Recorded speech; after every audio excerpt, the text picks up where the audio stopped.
Thank y'all for coming as we talk about military history in Suwannee County. Those of you who've been with me for a while know that we have concluded the chronological study of our history portion, and now we're going into the topical studies.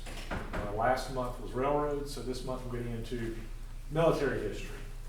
Next month we'll be discussing African American history as it relates to Suwannee County. So I've got this little notice down here at the bottom, viewer discretion advised. Everybody in here is an adult, so I'm not worried about it, but there will be some photographs of, some not good stuff, so in case there's little kiddies around, just so parents are aware of it. Y'all are all adults, and have been adults for a while probably, so not worried about it. That's not nice. I know.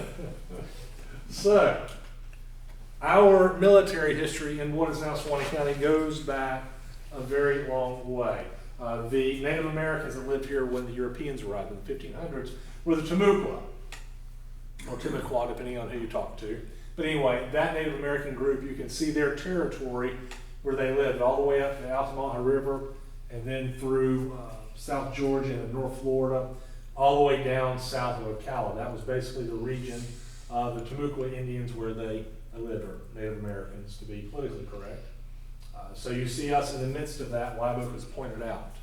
So that Native American group was like a lot of Native American groups in this area. They were kind of warlike. They fought not for territory's sake, but more for you're on my hunting grounds. Or one of the fun things about this group was I need a wife. And I don't want it to be my sister because that's basically my only option. So let me go attack another village from another people so I can take a woman to be my wife. So lots of different reasons they fought, but it was not like what we understand it today is for territory or political gains. So the Timucua were no different. This picture is a drawing drawn in the 1500s basically. And what it shows is them declaring war. This is how the Timucua Indians would declare war. They would basically put hair on the end of an arrow or several arrows, and they would plant it in front of the village that they were going to attack. So that was their declaration of war, so to speak. So that allowed the other side, the other team, a chance to realize, all right, we need to gird up for battle, get our bows and arrows and clubs and stuff out, and start fighting. I didn't show it in here. I think I've shown it in one of the presentations. But when they killed a warrior, they really went overboard in killing them, and I guess you could say desecrating the warrior. They would cut off their arms and legs. They would scalp them. Of course, the Indian scalping that we always hear about in the old westerns. They would do that kind of stuff. But then they would shove an arrow up the rectum of the defeated warrior. So painting the rear is an understatement in that case for what they would do to these enemies that they conquered, they killed. But again, it was mainly for, you're in my territory where I'm hunting, I want you out, or I need a new wife that's not closely related to me. So that was the group that was here whenever the Europeans arrived. Now, Pamphilio de Narvaez was the first European that came through here, and he basically treated the Indians horribly, the Native Americans horribly. And that was in the 1520s. So 10 years later, when Hernando de Soto came through, starting in 1539, he was selected to lead the new mission to explore Florida and go from there. Well, he basically took 600 men and hogs and probably a few women following around.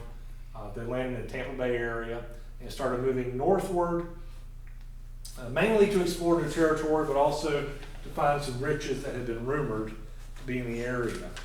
The previous expedition, the 4 members of the previous expedition of 400 people, the 4 that survived, the only 4 that survived, came out years later in Mexico. Took them like 7 years to make it out. And one of them had written a fanciful account of the riches that he found during that Narvaez expedition, Pamphilio de Narvaez expedition. And the guy that wrote that was Cabeza de Vaca. If you heard of the 7 cities of gold, 7 cities of Cibola, that's kind of from him in places like that, and people like that.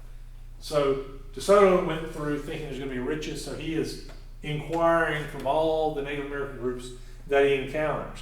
Well, in August of 1539, as they are traveling through either Suwannee County or very close to it, depending on who you talk to, they captured the daughter of the chief, the local chief, or the cacique as they were called, basically the village chief of that area. And it was not just the village chief, he was more of like, I call him like the governor of the whole area. So this whole region around here was kind of ruled by this guy named Agricolequin. His village, his capital city, if you will, was somewhere close to the Chutney River. So that border, that's on Suwannee County and borders Suwannee County and Columbia County. So somewhere in that neighborhood was that chief's village of Agricolequin. And that was actually his name also that they called him, the Spanish called him. And so she was captured. The chief came to DeSoto asking for his daughter back, and DeSoto just said, all right, now you're my prisoner too, thank you. So he had the chief. This was in September of 1539, or August of 1539, leading into September of 1539. So they started marching northward, but then they turned and started marching westward. September 12th through 15th, they stayed at a place called Muchos Aguas, or Many Waters, with lots of rain, those kinds of things. It was kind of the middle of hurricane season, so probably a little bit more rain than usual. So he stayed there for a few days, and that was located either in eastern Suwannee County or western Columbia County. This map shows it as western Columbia County, but we don't know for sure exactly where it was. So he left there, and then on the 15th of September, 1539, his men stayed at a village called Napatuca. Spelled a couple of different ways, but basically Napatuca, somewhere around modern-day Live Oak or Houston, somewhere in that area is what most of the scholars believe at this point. The village was described as a pleasant one. There was a large plain nearby.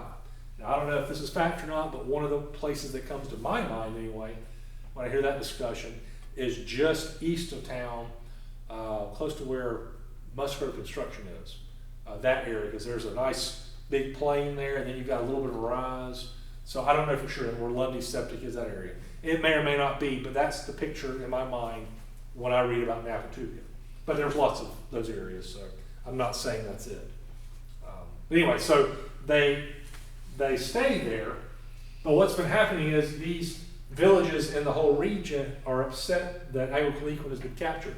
Their governor, if you will, their head cacique, their head leader. And so they've been sending threatening messages to the Spaniards, things that would have worked had they been Native Americans instead of Europeans. Things like the sky is going to drop poison arrows on you, the earth's going to open up, we're going to hang you by your toes, those kinds of, all kinds of things. DeSoto's men just say, yeah, whatever, and they move on. Well, the Timucuans become compliant, at least they pretend to be compliant. Meanwhile, there's been a plan afoot to capture, to I guess save Agricolequin and the others that have been captured, and then to capture and or kill the Spaniards that have invaded their territory. So they basically decide to ambush. Now then, the Spaniards had weapons such as what these reenactors have in these pictures. Things like gunpowder, armor, horses, superior tactics, weapons and tactics.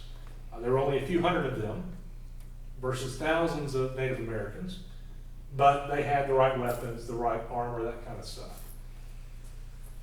Meanwhile, you've got Native Americans such as this picture. This is not a battle that was fought here in Suwannee County, but you see them basically mostly naked with clubs and bows and arrows, those kinds of things. And so DeSoto learned of the ambush from some of the captured Native Americans from a different tribe that he had already captured down around Ocala and stuff.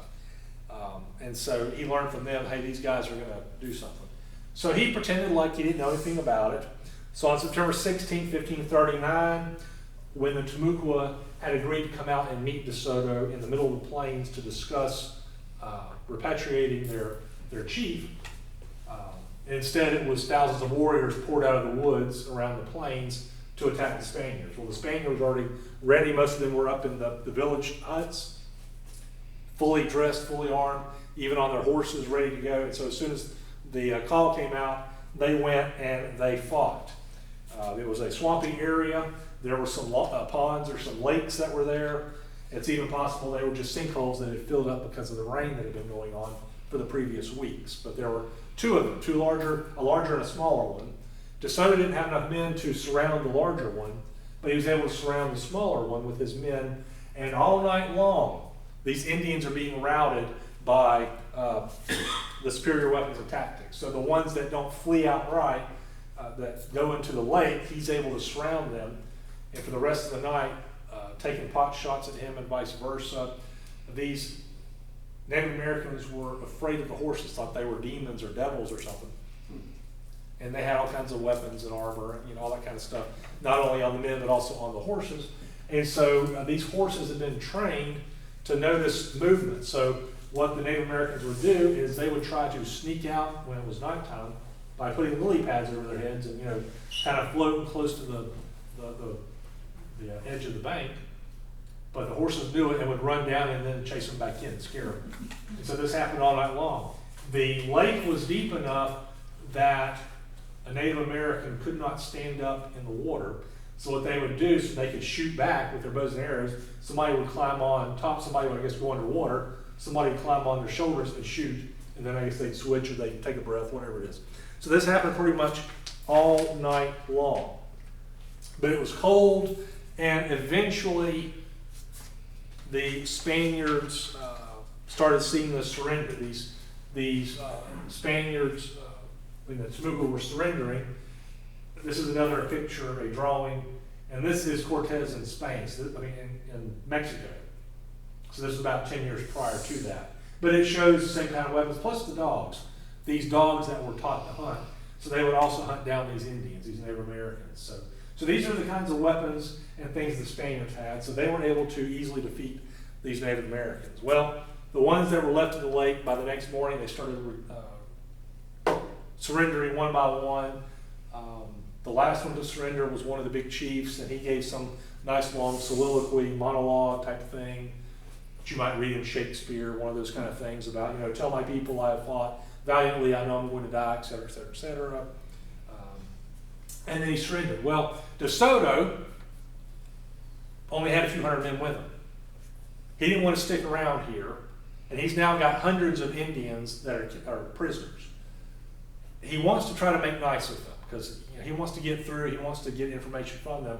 And so he basically releases them, unchains the chiefs, and says, all right, you can, if you'll help me, I'll let you go free kind of thing. Well, that didn't work too well, and so either the chief Havukaliquan or the chief of Napatuca basically hauled off and struck DeSoto with his fist, knocked DeSoto out for like 30 minutes, knocked out a couple of his teeth.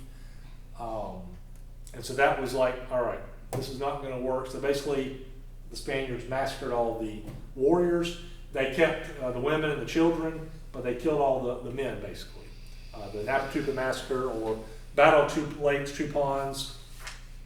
And so one of the writers of the expedition, the actual official secretary for DeSoto, whose name was Rodrigo Rangel, stated that 9 village chiefs and several hundred warriors were killed in the battle and its aftermath. So between the battle and the massacre, that kind of wiped out a lot of the Temuco in this area.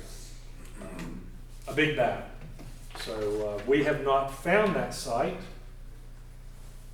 because, make sure I'm on the right map still, right page. Yeah. Because after that battle, the surviving Temuco believed the place to be cursed. And so basically they just left it all and burned it and did what they could, they didn't want to touch it. So when DeSoto camped in what's now Tallahassee for the winter, he sent some of his cavalry back to bring up some more troops and more supplies. They came through the battle site and just found that it's like a terrible place. They left all the bodies out, that kind of stuff. But Napatuca was an evil place for the Temuco from then on. So, moving ahead by a few decades after DeSoto's men came through, it was a few decades before any more Europeans traveled into the interior of Florida. But when they did, they started establishing mission sites. This is one map I'll show you. I've got to think a couple more, showing several different mission sites in this region. So of course, Suwannee River, so right here in Suwannee County, is showing places like San Juan de Guacara, San Agustin de Urica, San Cruz de Tarijica, and San Martin de Ayacucho. Those are some of the ones that were in Suwannee County. Some of them are kind of questionable because they haven't necessarily found every location yet. But this was apparently where at least some of them were prior to a rebellion that happened in 1656, we'll talk about in just a minute. So that's some of the mission sites. This is another map zoomed in showing some of the mission sites in this area. You can see the Spanish High Road and the Spanish Low Road. This goes through Charles Springs. That goes through close to the Withlacoochee River, Nobles Ferry Road, more or less. Kind of takes part of that. So those are some more locations where they have found Native American and Spanish items. So indications are those are where some of those mission sites are. Again, this is pre-1656 because in 1656, the Timucua rebelled. They just were not happy with the Spaniards. Now then, Florida as a Spanish colony was very poor. You didn't have cash crops like sugar, those kinds of things. So it was a very poor, disease-ridden area. So Spain would send settlers over, mainly to settle in places like St. Augustine or Pensacola. Those are the two main locations for population growth.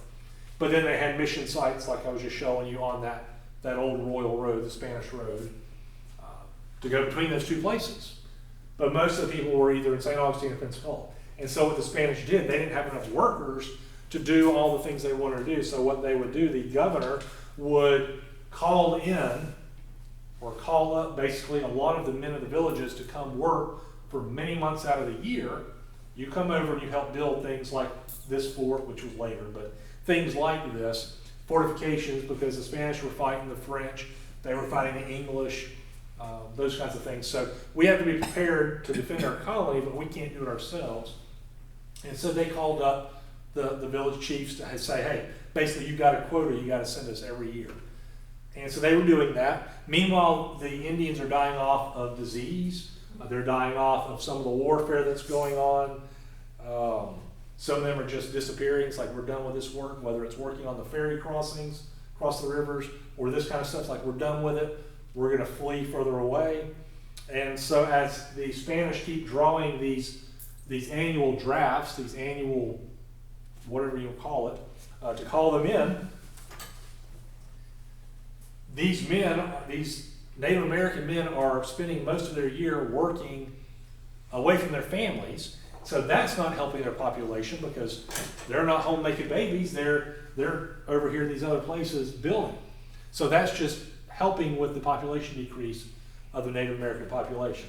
Well, in 1656, the governor, who's Governor Robledo, calls up the local militia, which includes a lot of Native Americans, because again, there's not enough Spaniards to fully defend, but he calls up the local militia, which includes Native Americans, to defend against an impending English attack. And so he does that.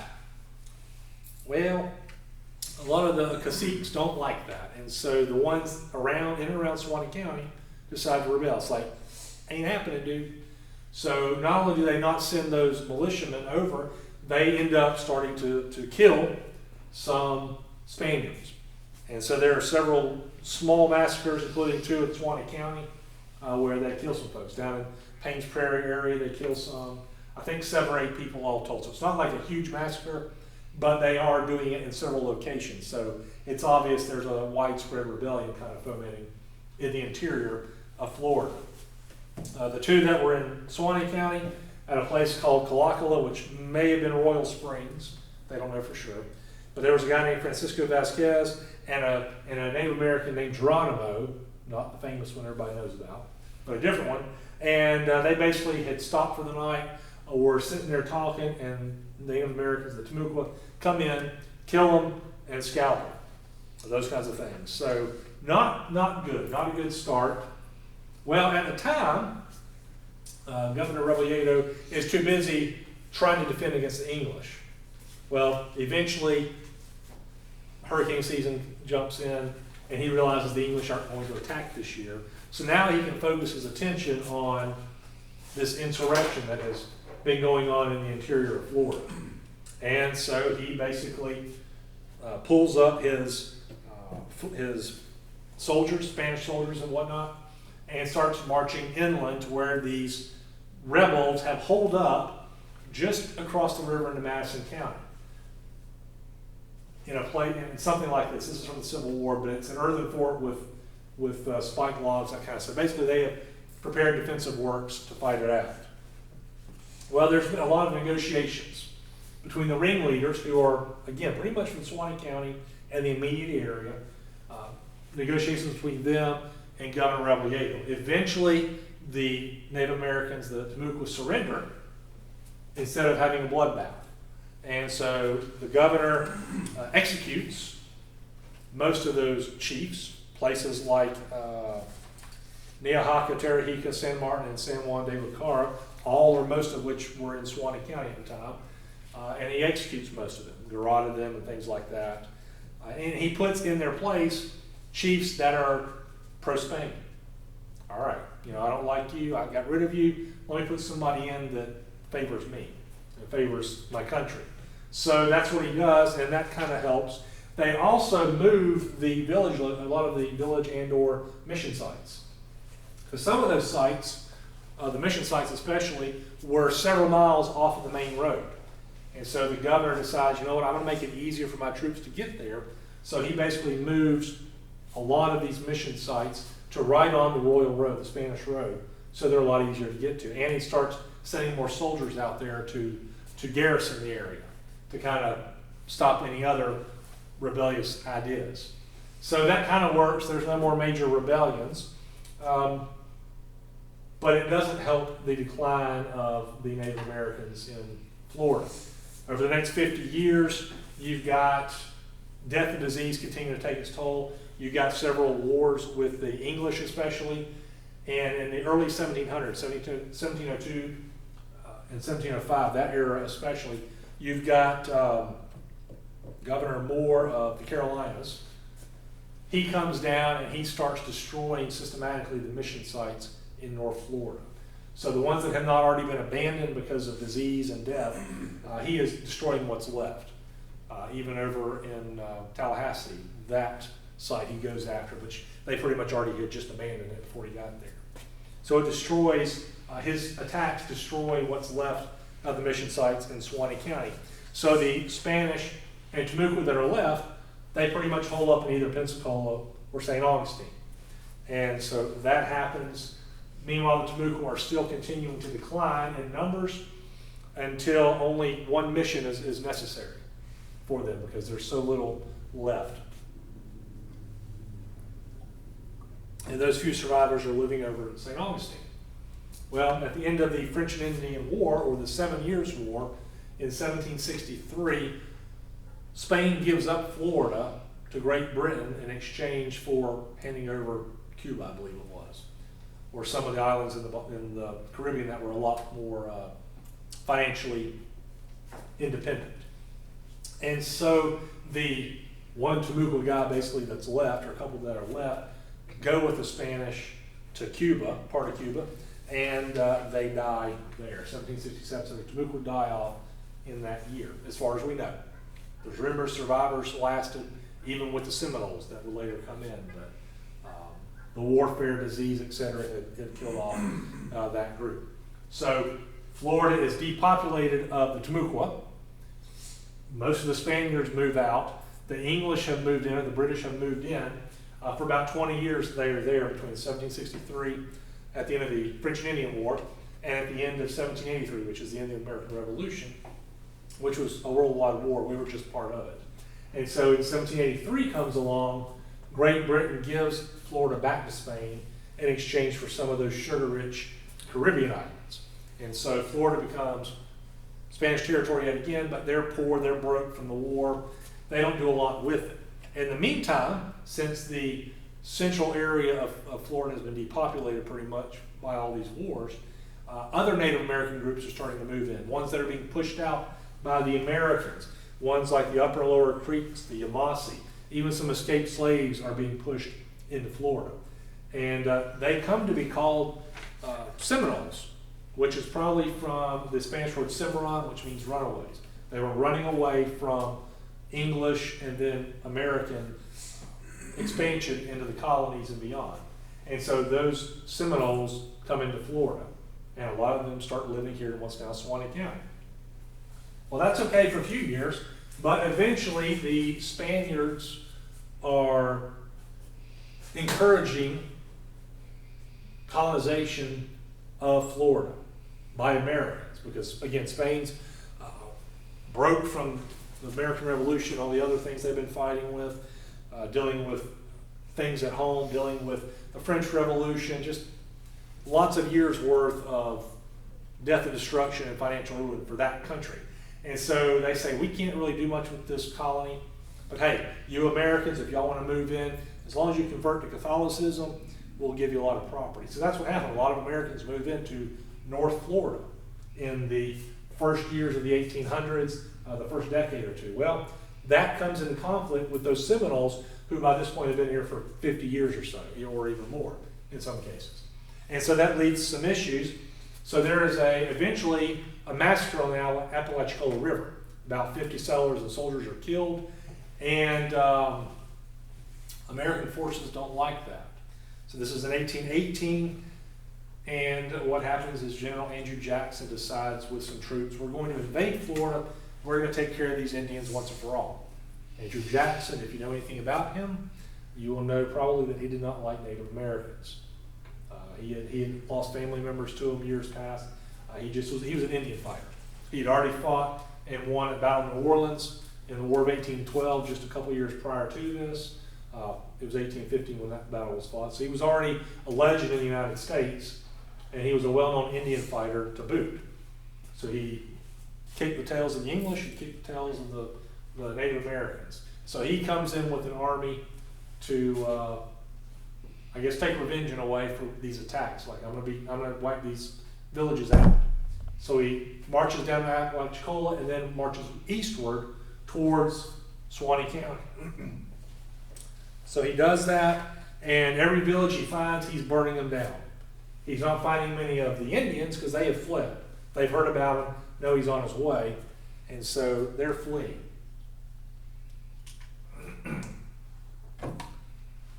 Eventually he gets to the Suwannee River and burns down some of those towns, villages and towns that are there. In the meantime, he has captured 2 British subjects. And let's see if I put their names down. Arbiter is one of them, and I don't remember who the other one is. Oh, maybe I got it. Arbuthnot and Ambrister. Yeah. So he captures them. We'll talk about that in just a second. So this is the Suwannee River, spelled a different way than we know it today. And this was written by one, or drawn up by one of his lieutenants. And it shows Negro towns plus Billy Bowlegs, Camp Bowlegs town. So these were some of the villages that Jackson and his men burned. Again, couldn't find the people, they fled, but they burned them. And he basically is, all right, my mission's over more or less. And he starts marching back to the west. But in the meantime, he has captured Alexander Arbuthnot at the mouth of the Suwannee River. This British guy has been sailing a ship around. Jackson believes, with some proof perhaps, that he's been selling weapons to the Native Americans, and he does not like that. He also captured a guy named Robert Ambrister, who's been accused of basically something similar. So they are British subjects, they are civilians. He holds a military trial very quickly, sentences them to death, and then executes them. Arbuthnot, he basically hangs from his own ship's yardarm. So you're not going to be selling weapons to the Indians anymore. So that causes a political stink with Great Britain, who we had just gotten a couple years before done with fighting a war. We had just concluded that war in a treaty, and Jackson's about to cause another one. Well, it's worked out and it's calmed down. But this first, what's called the First Seminole War, does a few things. And besides causing this international incident with Great Britain, it basically makes Spain realize, you know what, if we don't sell this colony to the Americans, they're just going to come in and take it from us because we cannot defend. We just don't have the manpower. And so there were already some negotiations underway that sped things up and gave the Americans a lot better bargaining chip than what we had had. And so Spain sells Florida to the United States, becomes a territory, and its first governor, military governor, is Andrew Jackson. So that opens it up for more Americans. You don't have to become Catholic anymore to come here, and more settlers are moving in. Well, there's still a lot of Seminoles around. Basically, after the Jackson and his men had left, the Seminoles just came back and rebuilt their villages. So you've got the Seminoles right back where they were. And so status quo kind of goes on, off and on. There's a few treaties with the Indians, those kinds of things. But by the 1830s, you've got another issue. There's Andrew Jackson right there. 1830s, you've got another issue. You already have the Treaty of Moultrie Creek in 1823, Payne's Landing in 1832, and that's basically, by this point, Jackson is president, and this is that Indian removal, where they're trying to remove Indians from the east, ship them out west to Oklahoma, where nobody else would want to live, at the time anyway. No European or Americans would want to live. But some refused to leave, and by 1835, that basically starts the Second Seminole War. Osceola, not chief, he was not a chief, he was a war leader, but Osceola is one of them. Now, as a story I have read, and I can't verify, goes, Osceola got his hatred of white men from a time when he was on the banks of the Suwannee River, and a white person shot a relative of his, perhaps a child or whatever. But I don't know if that's true, if that's one of those stories you hear. So I've never seen any proof. But he did fight the white man. That's obvious. So, just before and during the war, Charles Ferry, which was located at Charles Springs, was run by Reuben and Rebecca Charles. That's the name. They were actually friendly towards the Seminoles.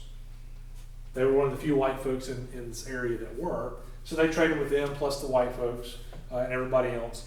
But there was a ferry crossing there. That's where the road crossed.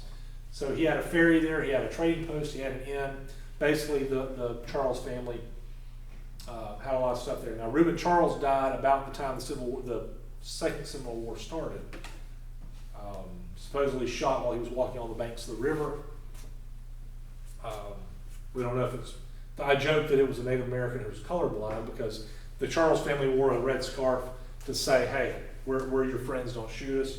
I joked that it was a colorblind Indian that shot him, but we don't know that for sure. We just know that he died. But his wife, Rebecca, continued operating the post along with her kids.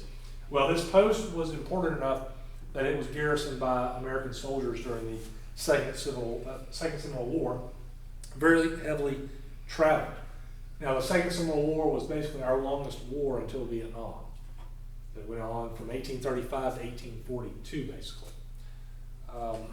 One of the incidents with the war that happened was a guy by the name of Major John McLemore. Major John McLemore had been in Tallahassee. He moved to Suwannee County, or what would become Suwannee County. At that point, it was still part of Columbia County. But he moved to Suwannee County shortly before the war began, a couple of years, and bought up property at Suwannee, what's now Suwannee Springs. And then when the war began, he became a major, and his unit fought the Battle of Black Point, which was on December 18th, 1835, near Payne's Prairie. And that happened a couple weeks before what's the more famous massacre of Dade's Massacre down at what's now Bushnell. Major Dade troops were ambushed, and almost to a man, I think one guy survived wounded. The Seminoles wiped him out. Now, Black Point, his troops, supposedly, from what I've read, actually performed pretty poorly and were routed by the Seminoles.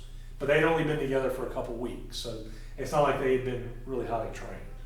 Well, Major McLemore, after that battle, decides, based on some of his orders he's received, he's going to take some of his men down to the Central Florida River called the Withlacoochee. We've got one up here. There's also the bigger one down in Central Florida. But he is taking his men down, and the orders he's been given by the general was, hey, we're going to be doing a major invasion, a major campaign in that area. We want you to set up a supply depot, basically. A blockhouse, supply depot, that kind of thing, so we can send troops and material there. So that's what he does. He goes down there, builds it up, but then he realizes he needs more men, he needs more supplies because they're running low, and there's not that many men there. So he tells his men, all right, I'll be back, y'all stay here. We've got Native Americans attacking us. So I'm going to go back to Tallahassee and to personally request more stuff because we need some help. The problem is, between the time he marched down there to start doing this work and the time he tries to march back to Tallahassee, the general in charge has abandoned that plan to send his men down there, but kind of forgot to tell the major. So lack of communication skills there. And so he has left his men undefended, basically, beyond what they've got with them. As he's making his way back to Tallahassee, he takes ill. And maybe that's why he left, because he was ill. He wanted to get some medical treatment. So he gets ill, and he reaches Charles Springs, but can go no further. So Rebecca Charles tries to nurse him back to health, but he dies. Shortly before dying, he has a letter written, either he writes it himself or has somebody write it for him, where he resigns his commission from the military due to ill health. Unfortunately, he forgot, maybe because he was delirious from his illness, forgot to write, oh yeah, my guys are still down there, please send some relief. And so it was a while. It was weeks before anybody realized, oh, we've got troops down there that we didn't realize we had. And so they are eventually rescued weeks later, 7 or 8 weeks later, after enduring numerous attacks by the Seminoles. It's called Battle of the Blockhouse, is one of the names for it, because basically they were in a blockhouse defending daily.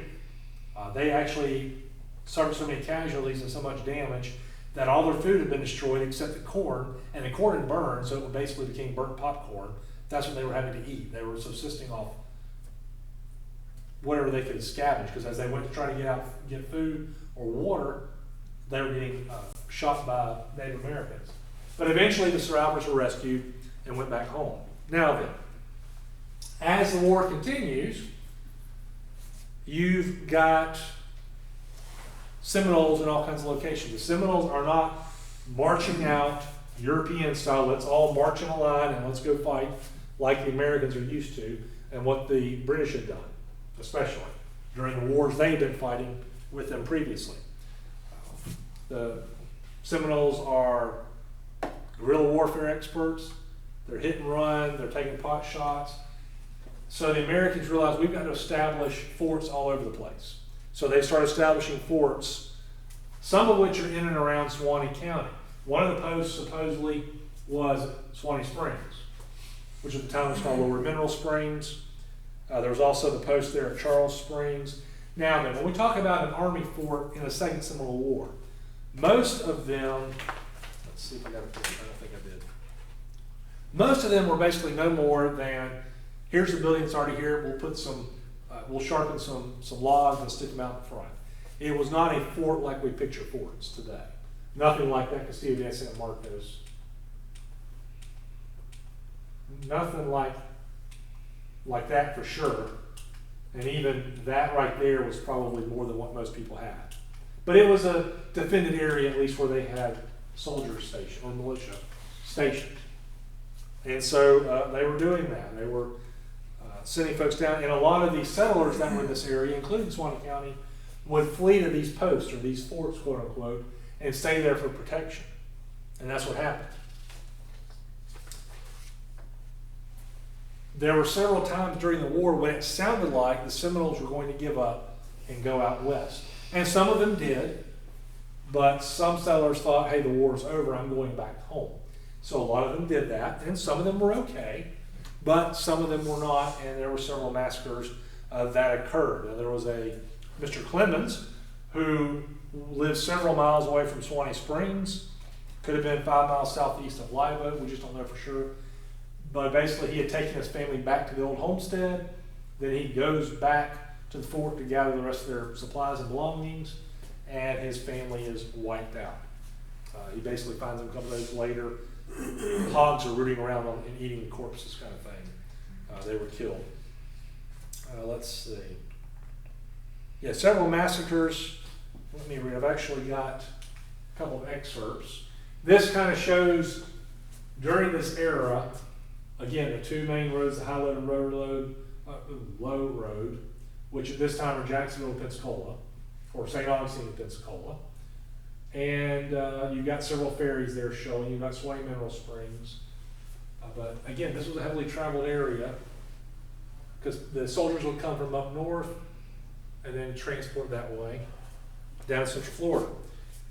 One of the soldiers was an Army surgeon by the name of Jacob Rhett Mott, and he wrote a book called Journey into the Wilderness.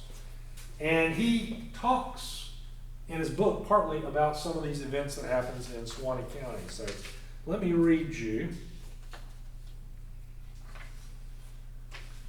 On the 25th of January, Major Dearborn received a letter from the inhabitants at the Suwannee Mineral Springs. That's, depending on if you meant higher or upper or lower, but pretty much Suwannee Springs. 15 miles below us, so he's up here.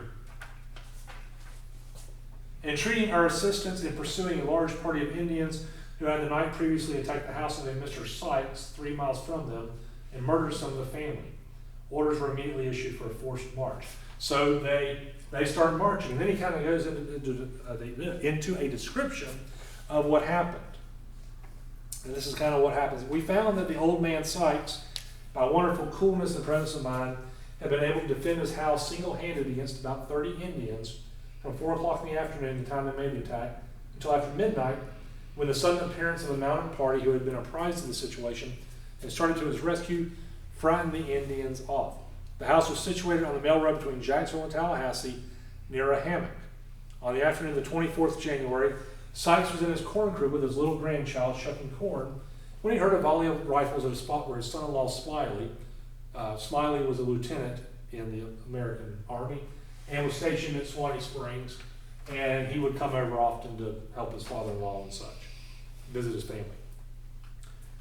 Where his son-in-law Smiley was cutting wood 150 yards from the house. Immediately after, the war whoop was yelled out by the savages, which is sufficient hint for Sykes, who, taking his grandchild in his arms, made for his house, gathering up in his passage to the yard several little Negro children, whom he also took in the house with him. He succeeded in gaining the shelter of his log house without injury from the bullets, which were sent after him by the savage devils, who came rushing up in pursuit from all directions, yelling most horribly. Fortunately, he had in his house at the time 7 loaded guns of all descriptions: rifles, muskets, double-barreled shotguns. So he grabs them, he starts shooting, talks a little bit about some of the details, keeps fighting. Eventually, what he does, going through here without reading 4 pages, at night, basically what he does is he's got a Negro servant, female servant. He basically has her stripped naked. They apply up a floorboard. He sends her out on all fours to go get help. The idea is that the Indians will think that she's a hog. Not sure what that says about her. But if she's crawling on all floors naked in the darkness, maybe they'll think it's just a hog rooting around. So she's able to escape, get to Suwannee Springs, call in the cavalry, and that's what he talks about when some folks rushed over to save him. So, come to find out, Lieutenant Smiley was killed in that first attack, but the rest of the folks were able to survive. That happened in 1837. One of the funny things is, I've lived in Suwannee County all my life. I lived most of my life in the same area between being raised with my parents and then living close by them. I found out just last year that where that massacre happened was basically across the street from where I lived, like diagonal from where I lived, up close to the Boys Ranch, between the Boys Ranch and Suwannee Springs, off the Stagecoach Road. And I mean, I had never known it. I mean, I've talked about this very incident for 25 years and didn't know until I was going through old land deed records. Oh, he had property, and I plotted it. Oh, right, I could spit on, not spit, but I could shoot a pistol towards it and get to it. That close, and never knew it. So that's one of the battles, one of the massacres, plus the Clemens Massacre. There was also one in 1842, the last known one that we had. Here's another map showing some of the locations of the military roads that were built to defend this area. And the last seminal attack that we have, oh, that's a drawing of the Battle of the Blockhouse. That one on with the Coochie. But on February 28, 1842, George McClellan reported on Indian activity to the governor, and he wrote a letter to the governor, and this actually also was published in the Army Navy Chronicles. And so this is what is written in the Army Navy Chronicle in 1842. It is written from Fort White, EF, which is East Florida. March 8, 1842, the family of Mr. Tillis of McClellan's settlement. McClellan lived close to what is now Welborn, in a place called Little River, but basically Welborn area. Settlement about 30 miles north of Fort White was attacked by about 7 Indians on the 24th, ultimately at 11 o'clock a.m. Mr. Tillis had been called away by his affairs, his household property, it is believed, as he was moving. The Indians, finding his family in a defenseless state, fired twice upon his wife as she was passing between two small houses partly built, and shot her down. She immediately called out to a young lady living with her to run from the Indians with her baby, 3 weeks old, and then fell dead in the yard. The girl snatched up the child lying in the house upon the bed and fled, followed by one or more Indians, who overtook her within about 50 yards of the house and plunged a knife in her twice, one on each side up to the handle. But, probably attracted by the plunder in the house, as each one generally keeps what he gets, the infant was overlooked in the eagerness to share the plunder. 4 other children, the oldest about 6 or 7, and the youngest between 2 or 3 years old, were shot each with an arrow. The Indians then left the premises after emptying the feathers to the yard and loading themselves with what plunder they could carry, among which were 2 very fine guns and a small supply of ammunition. In the course of the day, the matter was discovered. Mrs. Tillis and a child about 4 years old, both dead. The little boy of 2 or 3 years, sitting by his mother with an arrow protruding from his left breast. He subsequently died. A little girl with an arrow sticking from her back, hid behind a log. Another little boy upon his knees, also hit with an arrow shot through him, but not extricated, which probably prevented his lying down, his head being much cut with a hoe. The little babe uninjured and the young lady weltering in her blood. Strange to say, the 2 last injured are in a fair way of recovery. The rest are dead. A dog was also found dead, with a snarl upon its countenance about 100 yards from the house, shot with an arrow. He was a very sharp dog, and the little boy says he was killed after he had throttled an Indian after a fierce combat. As soon as the facts were known, pursuit was immediately commenced by 25 of Captain McClellan's mounted volunteers of the neighborhood, by a body of regulars, which was Company A, 7th Infantry, commanded by Brigadier Major Raines from this post, and Captain Thornton's troop of dragoons from Fort Fanning. The Indians were trailed to their crossing on the Suwannee River. It is gratifying to know that by a rapid movement, the dragoons crossed at Fort Fanning. These Indians were trailed to their camp within about 2 miles of old Fort Barker, and 7 of their wives and children taken. The Indian warriors, authors of this tragedy, were fired upon and one of them shot down, but owing to the darkness of the night, they finally escaped in a state of nudity. On Sunday the 27th February, a Mrs. Ogsby is said to have been burnt up in her house, or Osteen, according to some of the other ones, was burned up in her house about 18 miles from Mr. Tillis's, the scene of the former depredation and murder. Her son had gone with another young man to grind some meal. Seeing the smoke in the direction of his mother's house, he repaired thither and found the house on fire and the yard full of Indians. The bones of the old lady were discovered among the coals after the Indians had left. So those were the last massacres we know of in Suwannee County. And when McClellan wrote to the governor, he basically said, hey, there were some troops that had seen these Indians' canoes and didn't report it. If we had known, we would have been prepared. And you see how these Indians keep attacking places, and you've got to send more troops, or else we're going to have to abandon the interior. Well, they didn't. The war came to a close, and the survivors moved on. There was actually a third Seminole War. Fought in South Florida in the 1850s. Funny thing is, the Tillis family, a lot of them moved down there, and there was a battle fought in either Richard Tillis or his brother's house, and where he lost a son. So, it was kind of like, was it Wilbur McLean, the guy whose house was used at Bull Run, so he decided he was going to move to a place called Appomattox. So it basically started on his front porch and then in his parlor, kind of thing. That's kind of what happened with the Tillis family, unfortunately. So, military-wise, not much happens in Suwannee County until 1861. We've got a little thing called the Civil War that's about to start. Well, Florida is the third state to secede from the Union. This is a copy, and over on the right is the original of the Ordinance of Secession. Suwannee County had just been established on December 21st, 1858. So we're not even 3 years old. We're just barely over 2 years old as a county. And then on January 11th, we break away from the United States. James A. Newman, who was a county commissioner, was a representative from Suwannee County. And so we sign and we break away and become an independent nation briefly as Florida before we combine to conform to Confederacy with other states. Now then, that's a copy on the left. The one on the original is the right. You will notice, especially up in the top part, where it looks pretty bad, that's basically where the paper is deteriorating. This is where my records management part of me and my job comes in. You were told in records management when you're trying to conserve documents, never do anything permanent. Never do something that can't be undone. Well, many years ago, many moons ago, somebody realized, you know what, that's an important document. We should probably preserve it. Let's glue it to a big piece of wood to keep it, safe. The glue in the wood is eating away at the paper. So eventually that original document is going to disappear. They can't pull it off without destroying it. So I went over and touched it. It's probably been 15 years ago now. Saw it, touched it. It's pretty interesting to see, but one day it's going to be gone because somebody trying to preserve it permanently glued it to a piece of wood. So the war breaks out.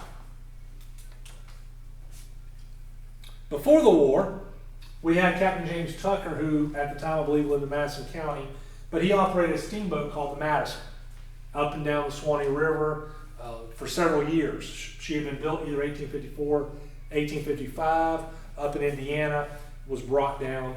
She was 120 feet long, 22 feet wide, 4 feet deep, displaced about 100 tons. She basically not only did the mail twice a month along the Suwannee River and down to what's now Hernando County, she also was like a floating general store. We were a very rural area at that point, only a couple thousand people in the entire county by the late 1850s. We didn't have a Walmart.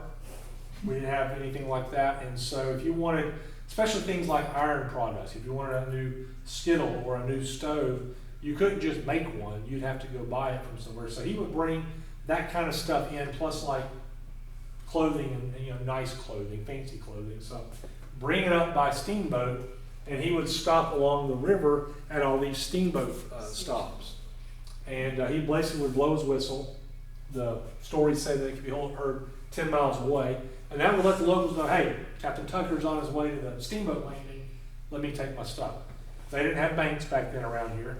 So they would bring their deer skins, their corn, their tobacco, well, their cotton, not tobacco, their cotton, things like that, they would bring and barter. So he would barter at the landing as long as he could, then he'd move on to the next one. So this happened for several years. Well, when the war begins, he operates the steamer basically as a gunboat of sorts, not just delivering supplies that are needed, but also kind of as a gunboat to help protect the Suwannee River. One of the things that happened is they capture a federal gunboat down the mouth of the Suwannee. They also recapture several ships that have been captured by the Union who were trying to strangle the South with a military blockade. On July 4th, 1861, he is able to recapture, I believe, 3 ships back into service that are bringing supplies and stuff. So that was good news for the Confederacy. So that basically, gunboat serves as a buffer between the Union forces and then the Suwannee River, helps protect this area. Well, by 1863, he and his men are ordered up north to Virginia to help with Robert E. Lee's army. And so he decides to scuttle his steamboat Madison in Troy Springs. The thought is he was wanting to return after the war, raise her, and put her back into service. Well, there's 2 years left of the war. and basically her upper works are scavenged for things. So by the war's end, nothing remains above the water. She is never repaired, never put back into service, and so she still remains there today. So you can go to Troy Springs today and see what's left of her, which is less than what's in this picture. Basically just the keel and the bottom of the hull plankings, that kind of stuff. Battle of Lusty, 1864, February of 1864. It is Florida's largest Civil War battle. Now, when you compare it to things like Gettysburg, it was a small battle. You didn't have 100,000 people on either side. You only had about 20,000 people, period. But it was Florida's largest Civil War battle. And basically what happened is, one of the reasons for it was this railroad bridge crossing the Suwannee River at what is now the Suwannee River State Park. At the time, it was the town of Columbus, which had been a major community in the 1840s and 1850s here. This covered wooden railroad bridge is helping to transport supplies and men from one side of the river to the other and bringing it to places where it's needed by the Confederacy. So the North wants to wipe that out. They also get rumors that there's another railroad being built from Live Oak up to South Georgia. So it's also going to cross the Suwannee River, and they get wind of that, and they decide we want to burn that bridge down too to stop that connection, because at the time that railroad, East and West Running Railroad, is not connected to any other state. But we are working on it. The South is working on it. So the North decides, let's destroy all that. Plus, it's 1864, it's election season, Lincoln's having a hard time. You know, if we could capture enough of Florida, maybe we could get Florida to vote in his favor, especially if we get a lot of slaves repatriated and freed and such. Maybe it'll be enough that they can vote for Lincoln back as president. And maybe we can capture Tallahassee while we're at it, if we're really lucky. So all these reasons and more, Northern forces land in Jacksonville, start marching westward to, again, their main focus that they state anyway is to destroy this bridge there. They are stopped by General Joseph Finnegan, who's in charge of this part of Florida for the Confederacy. He plans on fighting the battle in Lake City. That's where he prepares his forces, who were originally outnumbered, but by the time the Union forces arrive, they're kind of on par. Well, skirmishers actually encounter the Northern units at a place called Lusty, which is 20-30 miles east of Lake City, and each side feeds more and more people in until that's where the battle happens. So it is a Confederate victory. It's called a Lusty in the south, it's called Ocean Pond in the north, but basically about 5,000 men are defeated on February 20th, and their casualty rate for the North is 40%, which is, I think, the third highest casualty rate of any Civil War battle. There are a lot of black soldiers that are serving with the North, including the 54th Massachusetts, which if you've seen the movie Glory, that's about the 54th Massachusetts. That happens a couple months after the end of that movie. I won't tell you what happens.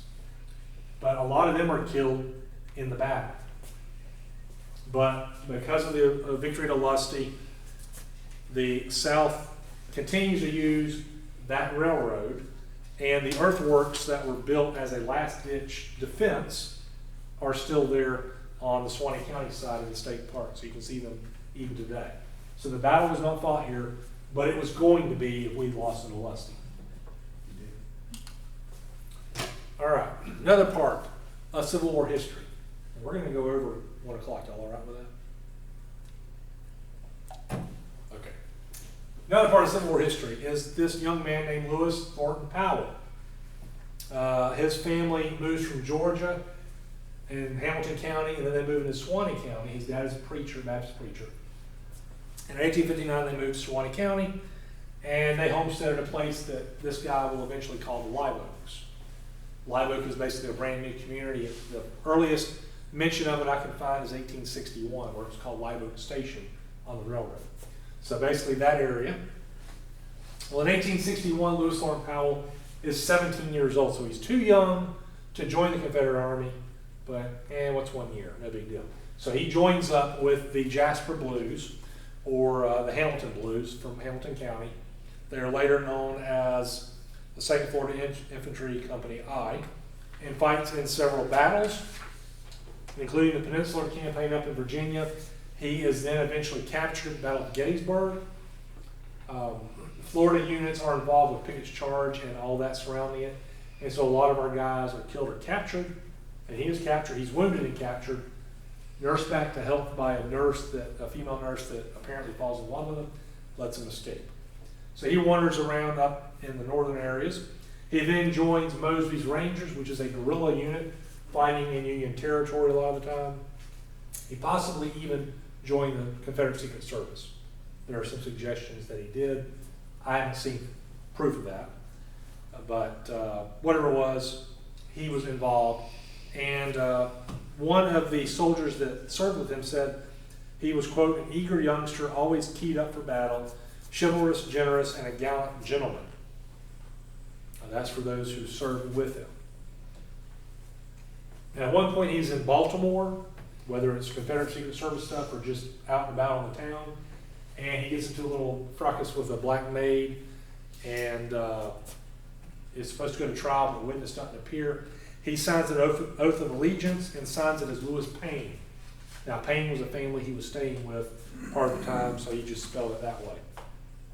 While he was in Baltimore, he is introduced to a famous actor, one of the most famous actors of the day, a guy you might have heard of called John Wilkes Booth. That's not him, but John Wilkes Booth. And basically, John Wilkes Booth gets Lewis Thornton Powell to help with his plan of capturing President Lincoln and exchanging him for a lot of Confederate prisoners that are up languishing in northern prisons. Eventually, it kind of evolves into an assassination attempt, not just on President Lincoln, though. That's what everybody knows about, but also the Secretary of State, Vice President, those kinds of things, maybe even General Grant. So by the time this is going on, it's April of 1865. Pretty much the war is for the most part over. Lee is just now surrendering at Appomattox Courthouse with the main Confederate Army. The war is basically over. So, but they agree to do it. So on April 14th, Booth attends the Ford's Theater where Our American Cousin is being performed, and he goes in and he kills, or mortally injures President Lincoln before he makes his temporary escape. At the same time that's going on, Lewis Thornton Powell, who is now 21 years old, is going to the house where this guy, Secretary of State William Seward, is recuperating from a carriage accident. He claims to be a doctor's errand boy. And so he tries to get in that way. The guy won't let him, so he pulls out a gun and knife, forces his way in, goes and attacks the Secretary of State, wounds 5 men, including the Secretary and one of his sons. One of his sons has to have a metal plate in his head afterwards, but wounds 5 people. He tries to cut the jugular, because his gun's misfired. He tries to cut the jugular of Secretary of State William Seward, but he has been recovering from a carriage accident, so that's bandaged, and so it's deflected. Seeing that he's about to be overpowered, Lewis Thornton Powell runs out of the house screaming, I'm mad, I'm mad, and then goes and hides in the cemetery for a couple days. He goes back to where the conspirators have been meeting, which is the house of Mary Surratt.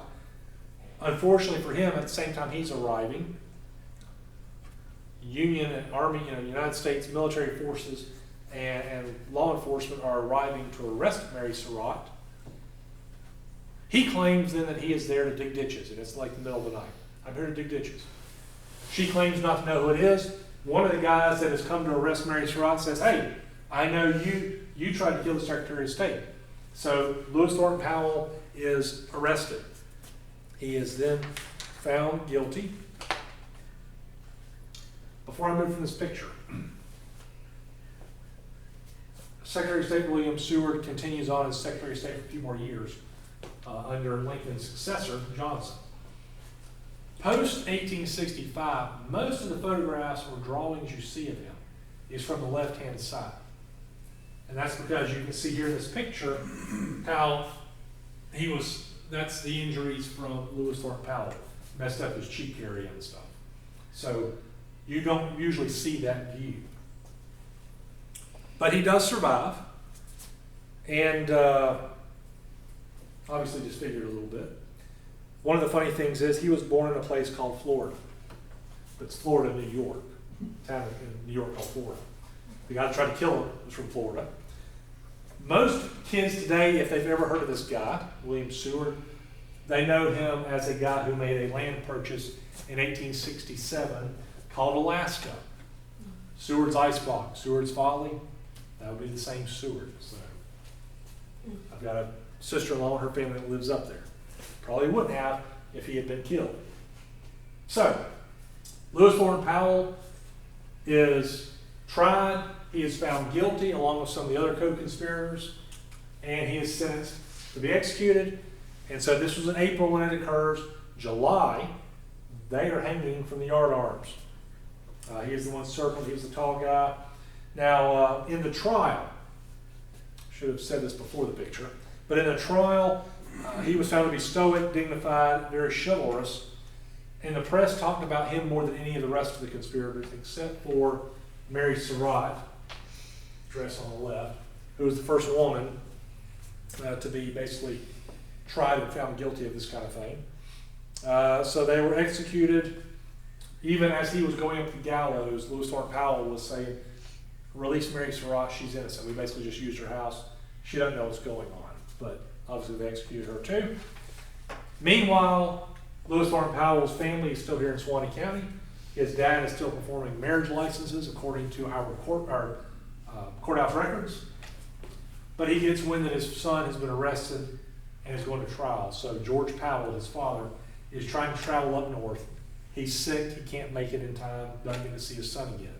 So a few years later, a year after the war, he moves to Central Florida. The survivors moved to Central Florida. Presumably, he can preach down there too. So George Powell and a surviving brother of Lewis, a surviving son of Mr. George Powell, one or two others have died in the war, besides him. They go and retrieve the body from Washington, D.C., bring it down to the family cemetery down in Osceola, I believe it is now, county, and bury it. And you think that's the end of it.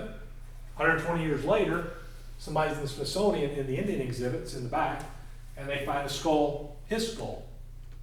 So somebody, when they sent the body down to Florida, took his head as a souvenir. But it was reburied, so there we go. All right, Civil War ends. Suwannee County, a lot of its citizens signed up. Looks like at least 15% of the white adult male population, which was a pretty good number, somewhere around 250 guys just from Suwannee County. And this is the time when we only had maybe 3,000 people, and 500 of those were slaves. So, it was a pretty good number of Suwannee Countyans that signed up. Some even served on the Union side. Not all of them were Confederates, but pretty much most of them were. A lot of them had signed up at the initial start of the war in April of 1861 for 1 year's service, and then they came back in May of 1862 to sign up for the duration. Years ago, I started trying to make a list of all the soldiers from Suwannee County. It's too many people. I could not list it. Plus, our records that far back are fragmentary, so it's impossible to know exactly how many. But I did start making a list of some of the prominent ones. Some of them were George McClellan, who we've already talked about. He served mainly basically here as a militia captain. Let's see. Craven Lassiter, our first postmaster of Houston, and then later state legislator from Leon County. Robert Ivy, who founded Branford basically and was a big steamboat builder. Washington Irvin, who established a ferry down at what's now Louisville. Louisville is what he founded also, named after his daughter. David Lane, who was a surveyor from Suwannee County. He basically led Florida troops during Gettysburg and at the end of the war because the general in charge was sick. So he led those, but he eventually became a Leon County politician and the secretary to many governors over the years. He also helped to establish the Florida National Guard. He was one of the last leaders of the Confederate forces in the early 1900s. He went up to Gettysburg to basically place the monument. This is where the Florida boys were. So if you ever go up there, he was the one that helped set that up. Also, Silas Overstreet was a doctor and Suwannee County representative. Zacchaeus Shepard, who was a doctor and the county coroner, which was actually a position back then. I guess it's probably good we don't have a county coroner anymore. Let's see, John H. Baker, who was Suwannee County Sheriff. Noble Hull, our first sheriff, later state representative from Columbia County, and then lieutenant governor. He served. William Bynum, who was a doctor and a long-serving clerk of the Florida House of Representatives, he served. Lots of other people. My great-grandfather, Millage Clayton, served also, which was interesting because I don't think he actually lived here as far as we can tell, but he served in that unit with all those guys I just mentioned. Pretty interesting. Then he moved here after the war and whatnot. Very interesting.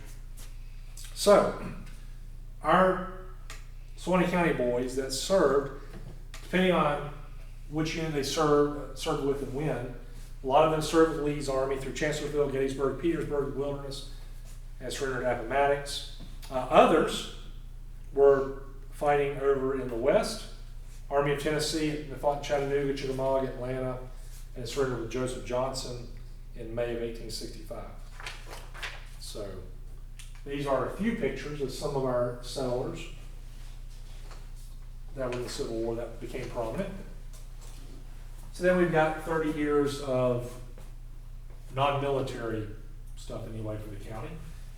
Then the Spanish-American War pops up in 1898, the destruction of USS Maine, which at the time Americans claimed that it's from Spain.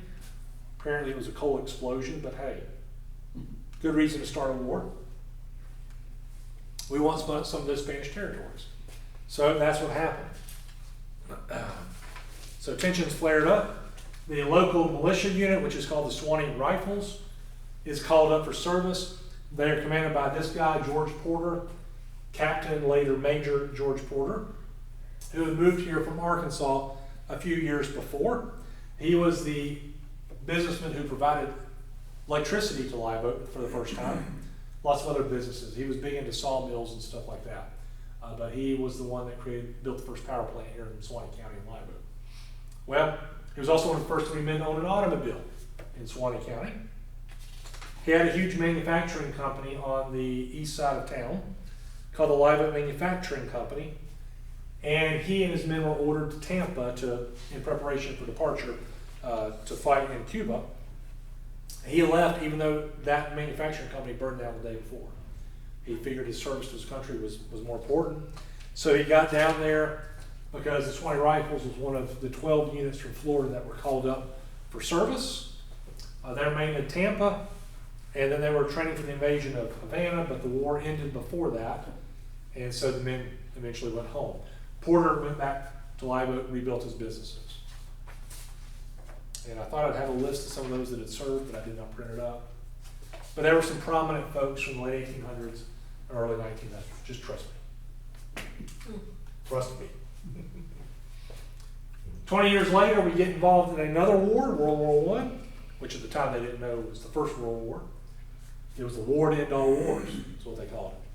But our National Guard unit was mustered in on May 27th, 1917, as Company E, 1st Regiment of Infantry, and this guy, Captain Joe Hinley was in charge.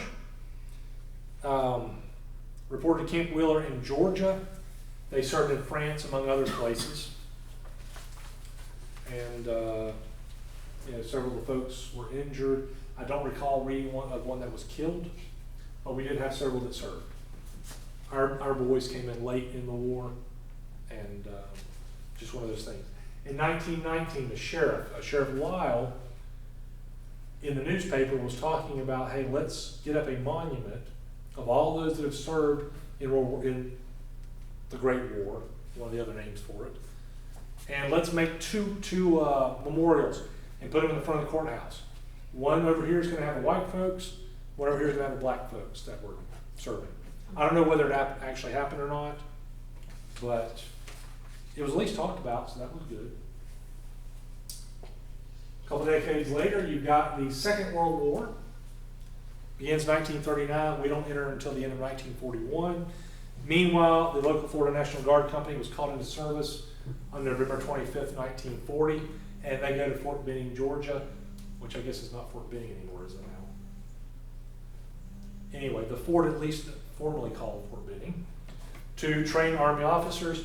Later they went to Fort Jackson, South Carolina, and served there. But after that, after doing training, because our unit basically served in more things than about anybody else in the state of Florida. So our folks were training other soldiers. Well, eventually they kind of got split up. Half went to the Atlantic, the other half went to the Pacific. 30th Division and 31st Division. We had at least, or about 50 people from Suwannee County that were killed during the war, and their names are honored downtown.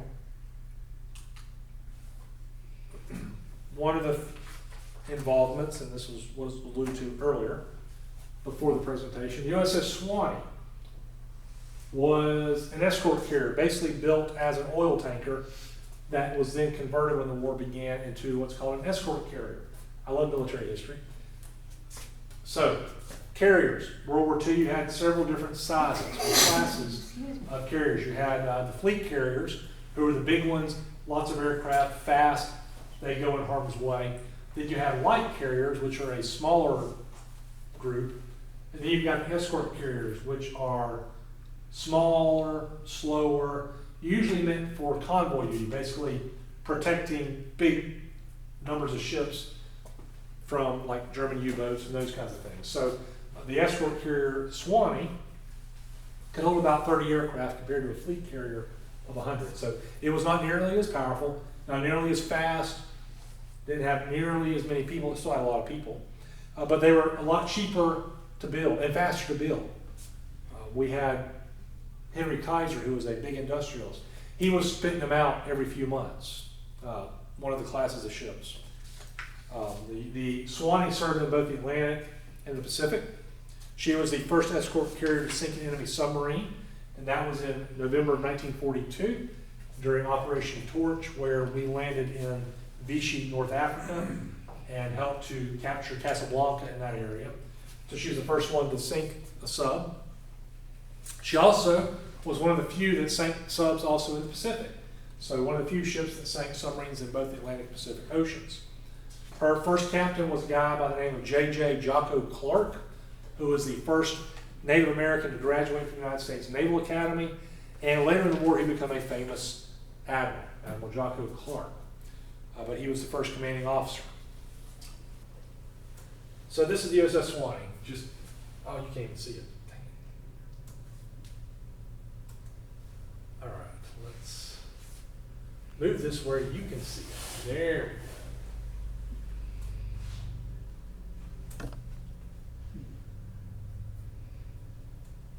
So it's just like a 30-second sail by, basically. Just showing the ships, showing the people, that kind of stuff.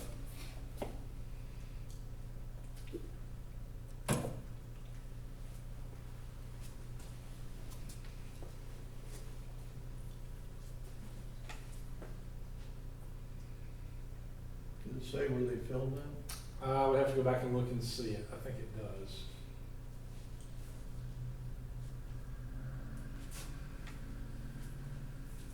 Don't know.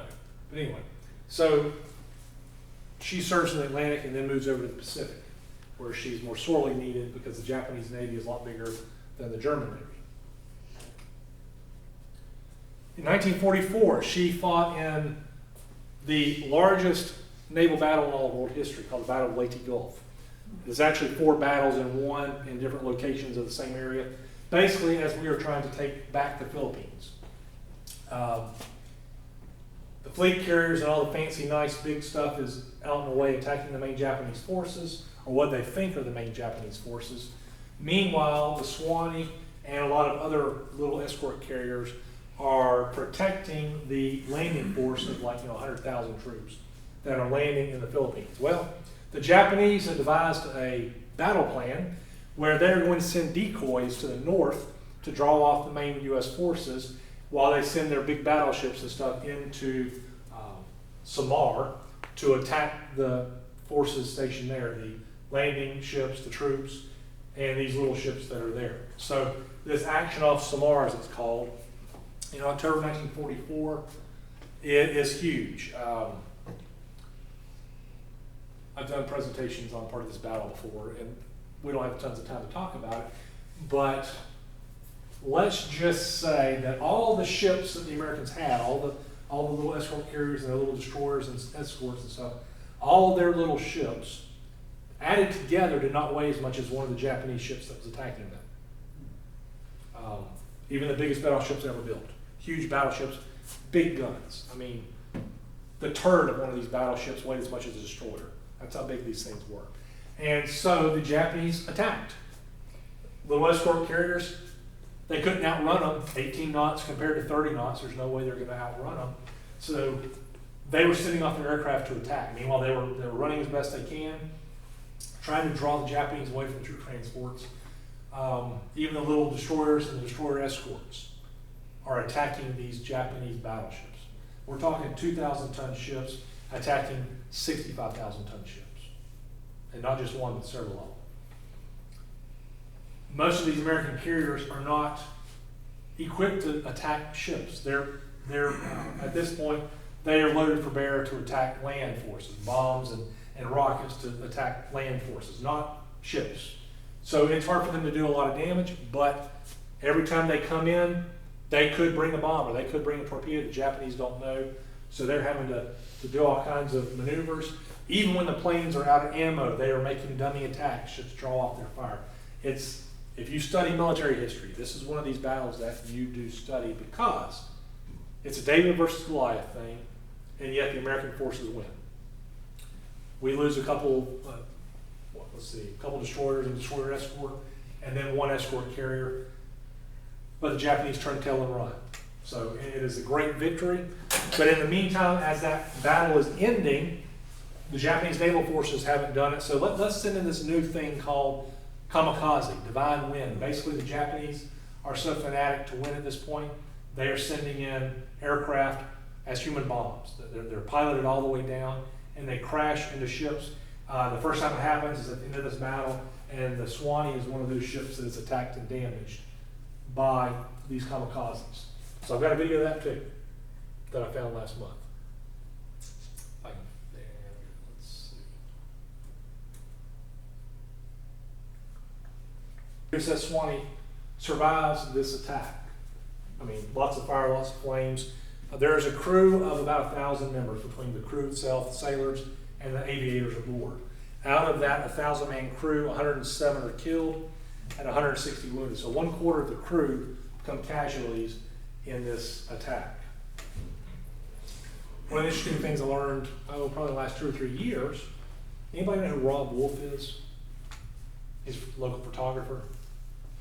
His uncle was killed aboard the Suwannee. He did not grow up here. He moved here, but his uncle was killed in that attack. So the Suwannee was repaired and survived the war, scrapped in 1962. So even though USS Suwannee was not from Suwannee County, I have to throw that in because I'm a military guy. And anyway, he was named Suwannee. Not the first ship named the Suwannee, by the way. As the war is progressing, the leaders and the citizens of Suwannee County decided, let's remember these folks and honor these folks that are serving and sometimes dying, fighting for freedom. So they created basically an honor board, a memorial board for all those that have been serving. And so you can see it here after the war. All those are names of Suwannee County citizens that served in World War II. Now that board was on the courthouse square and it remained there for several years, but eventually it kind of got old and decrepit. They repainted it, just basically painted it white a few times, but then they tore it down. It was an eyesore. I wish they'd kept it. Now, if you go to our records, or probably here too, if you go through the old microfilm, you will find Suwannee Democrat articles for a few months on end where they are advertising, hey, send us your names. And then they would publish the list. Here's all the names we've got so far. So you can get most of the names from that, which is pretty good. But like I said, Some of our folks did not make it, and so here are some of the ones that I know of that passed away or were killed in the war. William E. Backus, don't even know, I don't know anyway when he died and where. James Irwin Bell died of wounds March 25th, 1944 in Anzio, Italy. So you'll see some folks in Europe, you'll see some folks in the Pacific. Bernice Carver died, or killed in action September 14th, 1944 in Belgium. Ernest William Collins, killed in action July 12th, 1944 in St. Lo, Normandy. So this was basically just over a month after we landed a D-Day invasion Normandy, June 6, 1944. So we were starting to push through France, and he was killed there. William Mack Harper, who was actually a distant relative of mine, he was killed 3 weeks before the war ended in Killinghausen, Germany. I've got pictures of him and information on him. But he was actually a distant relative of mine. Green Van was killed July 8th, 1944, right before Ernest Collins was, looks like. Oh, these are in alphabetical, by the way. Carlton DeWitt Knight killed October 11th in Germany. So those are a lot of these folks pretty much have been in the European theater. Then you've got Nathaniel Landon, killed in 1944 in the Celebes, which was is over in the Pacific. Noel Peterson, killed just a few days after the D-Day invasion in Normandy. John Paul Pravat, Barbas, France in November. John Wesley Rogers Jr., New Guinea in the Pacific. Steve Skinner, Germany. Arthur Tapley in Italy in 1944, and William Weaver also on the same day as one of the others, July 12th, 1944 in St. Louis. So these are some of our deaths, the ones that I know of anyway, that were from Suwannee County. So the war ends in 1945. People go back to their lives. 5 years later, 1950, we have another war, another conflict. Korean conflict, technically, most people call it Korean War. There was never an official declaration of war by the American Congress. But everybody calls it Korean War, so we'll call it that too. It starts when the communist-backed North Korea invades the democratic-backed South Korea. 38th parallel had been set up as the dividing line. After the war, before the war, or during the war, this has been Japanese territory. Japan's defeated, they are pushed out. The Chinese and Russian or Soviets want the northern part. The United Nations, newly formed, wants the southern part. So the 38th parallel is that dividing line. The North doesn't like it, so they invade. And this war lasts 3 years. The first 6 months are very hard for South Korea, for American forces, for basically UN forces. We are pushed back almost out of the entirety of South Korea, down to the Pusan perimeter. Basically, I should have put a map up here of Korea, but if you were to say this door was Korea, we were pushed back down here into this corner right here.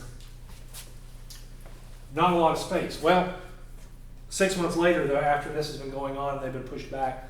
General MacArthur lands at a place called Incheon, an amphibious invasion, which basically is, if this is the border, he lands way up here closer and basically routes North Korean forces, pushes them back almost to the Chinese border up here.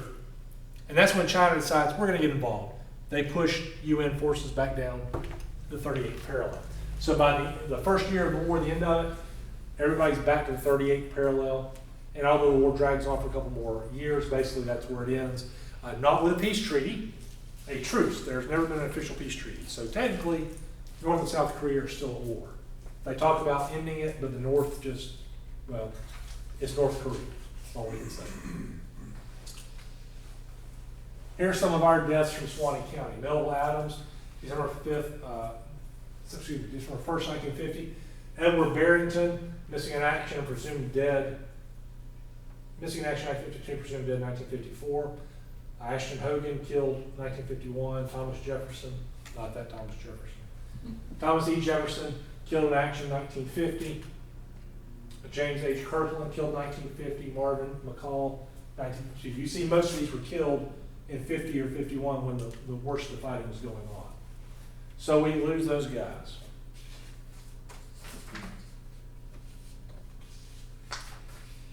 Then our forces come home, at least most of them.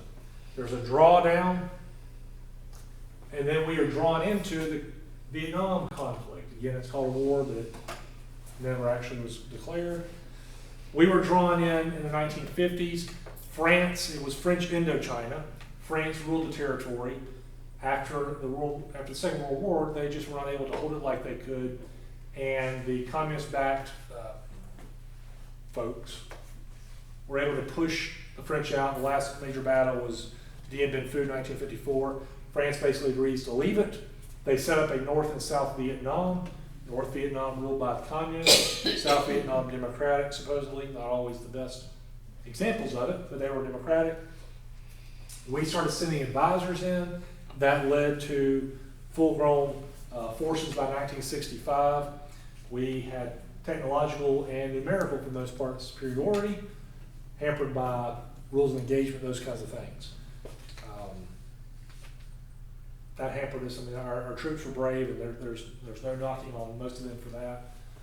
There were some incidents of massacres, like My Lai and stuff like that, but it was the government setting all these rules that you could and could not do, which hampered our military superiority. Millions of Americans could watch the news. They could eat dinner and watch the video. It was the first real televised war, and that turned a lot of people against it. Lots of casualties, anti-war riots, things like that. The war ends in 1975 when the North captures the South. We had withdrawn in 1973 and basically said, all right, South Vietnam, here's our stuff, kind of good luck to you, more or less. Nearly 60,000 Americans are killed in the war, including some from Suwannee County, and we had 350,000 wounded, and of those who were left, a lot of them carry physical and emotional scars from it. But some of those from Suwannee County who died, Otto Ah, killed in 1968. I worked with one of his relatives. Duncan Bass, killed in 1966. Thomas Hart was missing in action in 1972, and remains were discovered in 1985. He was in an AC-130, which was a gunship, over Laos, which we should not have been in, legally speaking. But the plane was shot down, and he was discovered eventually in 1985. Larry Jenkins, killed in 1968. Perry Johnson, 1969. James Wall, 1969. Now, these are some of those that were actually killed in action. We had some others that were killed during the war who were in the military, accidents and things like that. But these were ones that were actually killed because of fighting, more or less. There was a Charlie Ford who was an African-American, prominent African-American man in the community who went off and served, and he did all kinds of great stuff. And he, airborne, all that kind of stuff, he died in a training accident. So I want to mention him too, because there's some information in the museum about him if you want to go see him. He won several medals. I think Silver Star maybe was one of them, or Bronze Star, so I don't want to misspeak, but go to the museum and see that information. The survivors came back. The way they were treated was appalling to me, but I was not alive then. But it seems like they were treated as, compared to what you saw in World War II, those victory parades, and what you saw a few years later at Desert Storm, it was pretty sad. A lot of people thought it was the wrong war, wrong place, and I know that had a lot to do with it, but that doesn't detract from the bravery and sacrifice of our soldiers and our men and women in the military. Desert Shield comes along in 1990. Wow. Saddam Hussein invades Kuwait. Our local National Guard unit at the time, the 269th Engineering, called up for service. They fight in Desert Storm, come back home, and I remember that as I was, I guess, a teenager. I remember the parade as they came marching back home. This is part from that parade. When they were coming in, it was wonderful to see that. Lots of stuff. You may know some of the folks who served there. So none of our guys were killed or injured that I know of from that. It was a very short war. That helped. Fast forward 10 years, we've got the war on terror, September 11th, 2001, World Trade Center, the Pentagon, and possibly even the White House were targeted. And, we know a little bit about that. All of us were alive then and remember. I remember where I was when it happened at work and just sitting before the courthouse. And it's just one of those things, if you remember it, or if you were alive then, you're going to remember it. Not going to forget it. So we've had a lot of men and women serve from Suwannee County, places like Afghanistan, Iraq, etc. And our folks have served the military as they had ever since our first settlers moved here. So that is a little bit longer than I had planned for a presentation of military history related to Suwannee County. Next month is African American history. Are there any questions, thoughts, comments? I appreciate y'all, and those who have served, I appreciate y'all's service. So, y'all have made this country possible. So thank y'all very much.